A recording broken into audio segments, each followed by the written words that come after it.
Right. Now, in terms of deepening your presence in India, connecting more cities, towards the end of March, you launched flights from Kolkata to the UAE. Are there plans to connect more cities? I mean, today we have about, we serve 10 destinations in India. Calcutta is our brand new destination. And we have about 185 weekly flights to these 10 cities. We do that together with Air Arabia, Abu Dhabi. Air Arabia Abu Dhabi is a company that we own, and it's an important airline for us as well.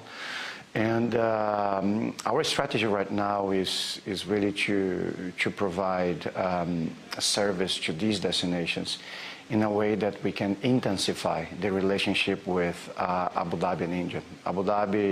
India and UAE trade is amazing. We have about $30 billion every year in trade between these two countries. And Abu Dhabi as a capital is really interested in developing tourism. So our flights to India, they have also the objective to attract and provide all the Indian nationals not only a way to go back and forth, because we have about 2 million people from India working in the UAE, but also it's a means for us to promote economic growth, to promote development, and to bring tourists. So our point-to-point operation is being remarkably doing well, and it's a very important market for us. That brings me to my next question. You had said that you have a 7-year plan, and India is a very important part of that. So what exactly do you envisage for India in Etihad's 7-year plan? We're going to be adding more frequencies, adding more flights. We hope we can add more destinations. And we hope we can provide the customers in India with a product that they value, that they're willing to fly with us. So we're not in a position right now to share the specifics of the plan, but I can tell you that it's about at least 20% growth in the next year or so, and then we believe there is opportunity to further grow. But as I usually say, first let's get to the bridge, then we cross the bridge. So the fact that we have now about 10 seats to be used, so let's use those seats now over the next year or so, and then we see how things are going. We have this approach that where at the same time we're going to be aggressive on the growth side. But on the other hand, we want to make sure that we are disciplined, and we want to make sure that when we deploy capacity in a way that we create value. So the mandate that we have from our shareholder, from our board, is to have an airline that is efficient, sustainable, viable from a financial standpoint. So, let's first take advantage of what we have. Then we are going to be in a condition to reassess the plan and decide what are the next steps. Okay. Just to ask you about the passenger demand, is it back to pre-COVID levels? What was the passenger travel like in terms of numbers in 2022? And how do you expect the numbers to go up or to fare in 2023? As a global picture. So, I think we should be very proud as an industry, right? If you go back in time, about 1 year ago, we still had Omicron coming, right? Nobody had any certainty about the aviation sector development about 1 year ago. And we should be very proud what we did as an industry, right? The airlines are coming out of COVID stronger. I'm very happy to see everything that's going on in India with the airline sector. I think it adds, every time you add competition, every time you have stronger airlines is good for the sector. And we actually did very well. Last year we did about 10 million passengers in 2022. This year, we're going to do about 13 million passengers. We're doing right now more than 1 million passengers per month. So it's going to be a 30% growth. We're adding about 30% ASKs, seat kilometers, this year. And we're flying 20% more block hours. So the way we see demand today is positive. Our focus right now is we're changing the focus of the airline from ultra long haul to ultra long haul to an airline that is going to be more focused on mid haul and long haul. We are very, very happy to see what's going on in Southeast Asia, in India.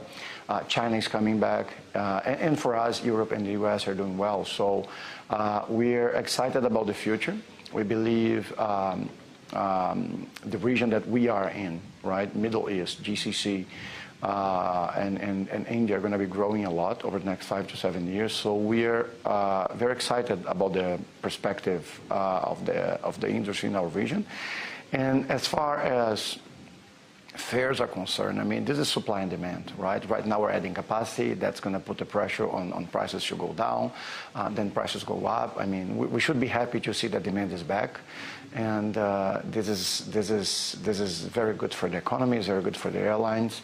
And in the end, it's very good for our customers that are willing to fly and take advantage of all the service that we're providing to them. Right.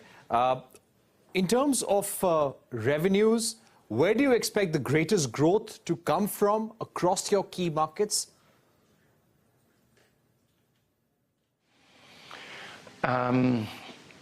That's an interesting debate, right? We see growth everywhere. It's amazing. The moment that we're living, it's amazing. We are adding double daily to Jakarta, for instance. We're adding double daily to Frankfurt.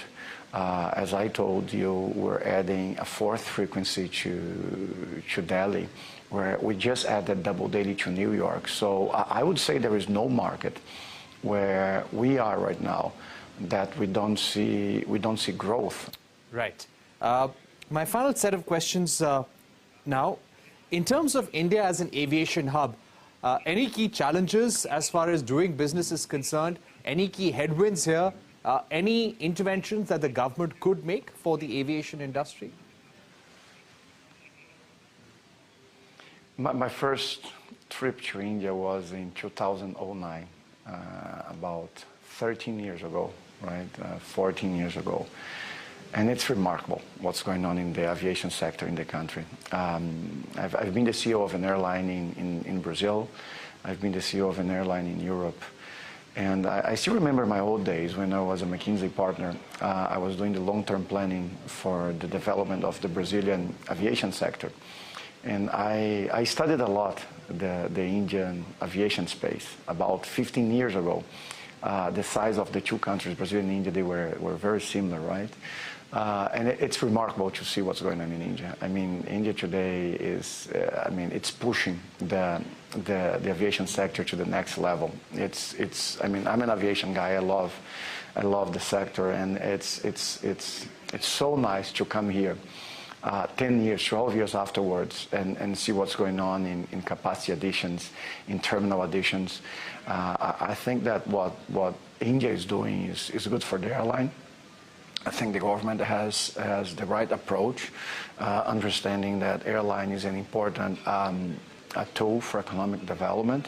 And I think the fact that Etihad, as the flag carrier of the UAE, and given the relationships that those two countries have, is in a great position to take advantage and actually add value and contribute. As I said, we want to be part of that and contribute to the development of the Indian aviation sector. So I think the country is in the right path, and it's going to be amazing to be part of this story. And I'm sure that in 5-7 years, everyone's going to be very proud when India become the third largest aviation market in the world, and I'm looking forward to that. All right, Antonoaldo Neves, thank you very much for speaking to CNBC TV18, giving us your robust outlook for the India market and the kind of growth that you see in the global aviation sector as well in 2023. Thanks for watching. Thank you very much.